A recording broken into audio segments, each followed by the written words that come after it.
સ્વામીજી શરૂમાં કેદારેશ્વર આવેલા. હવે કેદારેશ્વર આયા એટલે અમે પેલા મારા સભા પ્રભુ ખરા ને એ બધા કોઈ પણ સાધુ સંત આવે એટલે એમને પાછળ દોડવાનું અને જોય આવા જોય એટલે પછી અમે એમની પાછળ હોબળવા ગયા. ત્યારે અમે બધું પહેલા જે બધું માનતા હતા અને આ પ્રભુને હોબળ્યા તાન પછી એવું લાગ્યું કે આ કંઈક જુદું છે. પહેલા અમે બધા દેવદેવીઓને સાચું માનતા હતા. પછી જયારે પ્રભુએ અંદરની જે વાત કરી ને ત્યારે આપણને આ વાત મને પ્રભુમાં મળી તાને મને એવું લાગ્યું કે આ કંઈક અલગ છે. આપણી જે દોટ હતી એ બહારની હતી. પ્રભુએ શું કહ્યું કે જે આપણે બહાર દોરીએ છીએ એ બહાર દોરવાની જરૂર નહીં. આપણી અંદર જ સતત મનન કરવાનું છે. હવે મેઇન વસ્તુ શું છે કે આપણે આમ શાંત બેસીએ અને કોઈ સંકલ્પ વિકલ્પ ન થાય તો એ પરમાત્માનું સ્વરૂપ છે. એ અહીંયાથી જાણવા મળે. તમારું મન એકદમ શાંત થઈ જાય. આ અનુભવ છે અને અનુભવ સિદ્ધ વાત છે. એમાં જરાય મિનિમેક નહીં.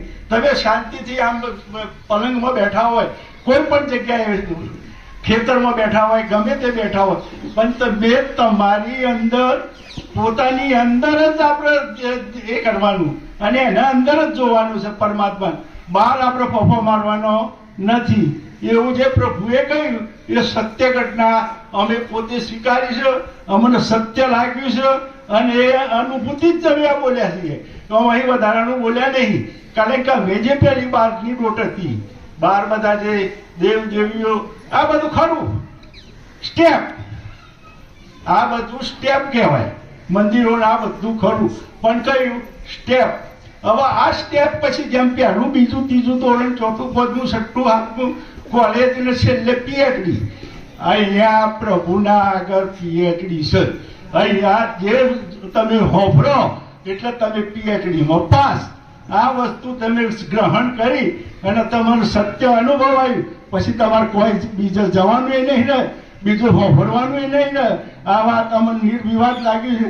જ્યારથી અમે પ્રભુને હોંભળ્યા ત્યાર પછી અમે કોઈ જગ્યાએ હોંભળવા જતા નહીં અને મને નહીં કોઈ વિશેષ મળે એવું એ નહીં. એ પણ અમે પોતાને ખબર હોય કે નહીં કોઈ વિશેષ આપણને કહી શકાય એવું નહીં. જો તમે તમારું પોતાનું આત્માનું કલ્યાણ કરવું હોય અને તમારે બીજો અવતાર ધારણ ના કરવો હોય તો આ તત્વબોધનો લાભ લેવો એ ફરજિયાત. કારણ કે આ તત્વબોધ સિવાય તમારું જન્મ મરણ ટળે નહીં એ વાત નિર્વિવાદ છે. એ અમારો સ્વ અનુભવ અને શાસ્ત્ર અનુસંધાન આ બે અમે મેળવણી કરી છે.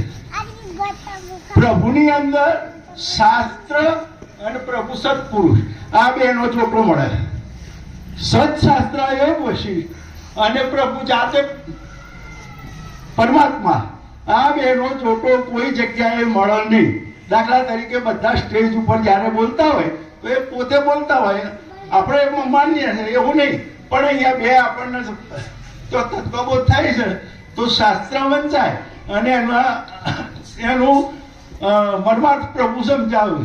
આપણે ભલે ગમે તે વાંચતા હોય.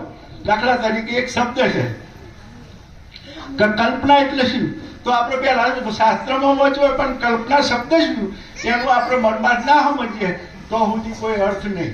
અને એ અહીંયા પ્રભુમાં જ સમજાય. તમે બીજે કોઈ જગ્યાએ સમજાય નહીં.